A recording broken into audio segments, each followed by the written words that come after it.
탈북어민 북송. 그러니까 이것도 표현도 이제 탈북어민 북송 아니면 강제 북송 뭐 여러 가지 표현이 있는데 이 수사 진행 중인데 결국 문재인 전 대통령 향할 듯하다. 어제 노영민 전 대통령 비서실장 조사가 됐습니다. 조사. 소환됐죠. 그 조사를 받았는데 강제 북송 결정에 관여 혐의입니다. 최종 결정권자 찾는 데 주력. 자, 근데 생각을 해보세요. 대통령 비서실장을 뛰어넘는 최종 결정권자가 누구겠습니까? 한 사람밖에 없는 겁니다. 지금 이 상황이. 그러니까 검찰이 지금 그쪽을 향하는 거 아니냐. 지금 이건 거죠. 자, 이종훈 평론가. 결국은 문재인 전 대통령도 조사를 할 수밖에 없는 상황이다. 이렇게 되는 겁니까 지금? 검찰이 지금 방금 말씀하신 것처럼 최종 결정권자가 누구냐를 찾는다. 그래서 노영민 전 비서실장을 소환했다라고 하는 것은 문재인 대통령을 향한 칼끝이라고 볼 수밖에 없는 부분이죠.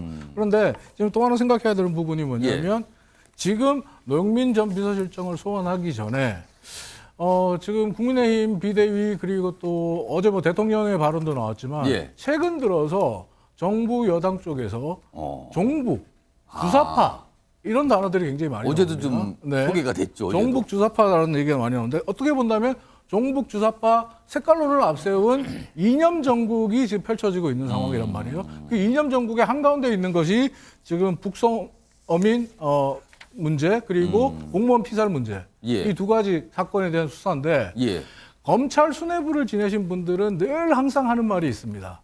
검찰이 사람들의 이목을 집중시키는 망나니 칼춤을 추듯이 수사를 해서는 안 된다. 의사처럼 작은 메스 하나를 들고 한 부만 도려내는 정확한 수사를 해야 된다. 이런 얘기를 많이 하거든요. 근데 지금 우리 검찰이 하고 있는 수사는 모든 이목이 집중되도록 하고 있어요. 그러니까 지금 보면 색깔론을 앞세운 이념 정국과 그리고 비리 수사라는 명목하에 진행되고 있는 사정 정국 두 가지가 동시에 지금 돌아가고 있는 상황인데 이 두 가지 정국이 돌아가면서 지금 안보와 민생 이야기는 지금 뒤로 쏙 밀려 있거든요. 근데 이 색깔론을 이념 정국 그리고 사정 정국을 몰고 가는 주체 누가 선택한 겁니까? 대통령과 대통령실이에요. 그리고 여당이에요. 그런 측면에서 본다면 민생 안보 문제가 주목받기보다는 오히려 이 문제가 더 큰 문제로 주목받게 만들고 그리고 지금 이 선택은 민주당으로 하여금 강경투쟁 외에는 정부에 대한 강경투쟁 외에는 선택지가 없게 만들거든요. 이렇게 선택지가 없게 만들어버리면 어떤 일이 벌어지느냐. 민생과 안보 등의 정말 중요한 이슈는 실질적으로 처리가 안 돼요. 지금 당장 민주당이 거리로 나가겠다라고 한다면 180조 거대 야당이 거리로 나가버리면 국회 마비거든요. 국회가 마비되면 국정이 돌아갑니까?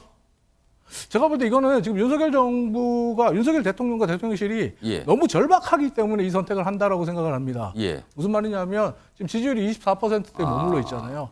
지지율을 끌어올려야 되니까 지지층을 붙잡고 그리고 중도 혹은 중도를 못 잡더라도 민주당을 계속 깎아내리는 형태.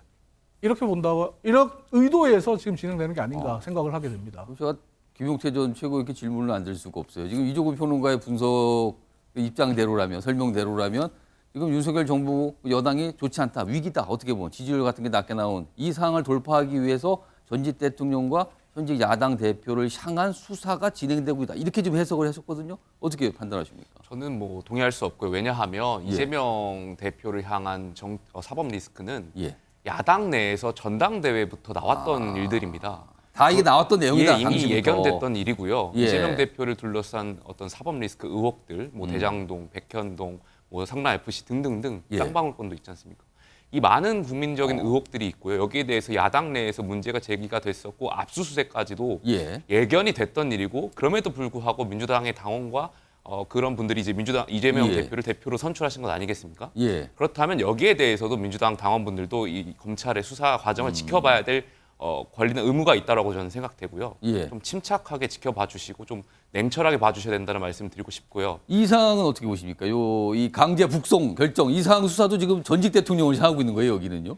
그래서 뭐 그것과 관련해서도 이제 국가의 책무와 관련된 것이 있지 않습니까? 그러니까 문재인 정권 때 평화를 부르짖었지만 결과적으로 그것이 위장 평화쇼였다는 것을 국민들께서 알게 되었고요. 또 우리 국민의 목숨을 잃었던 사건이니까요. 여기에 대해서 국민적 의혹과 많은 관심이 있는 사안이니까 이 역시도 좀 지켜봐 주실 필요가 있다.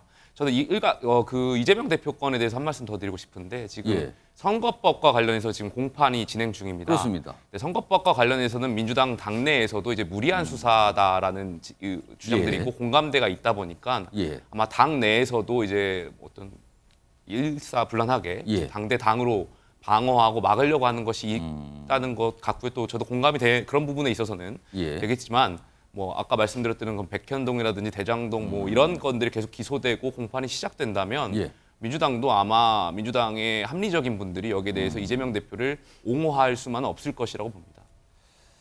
사실 정치자금법 또는 뭐 선거법 위반 이거 사실 굉장히 엄하거든요. 그리고 이거는요 타격이 굉장히 큰 사안이거든요. 지금 이 사안을 놓고 검찰 쪽에서 뭔가 수사가 진행되고 있는 상황. 그리고 어제 민주당의 반발 이런 소식까지 좀 길게 전해드렸습니다.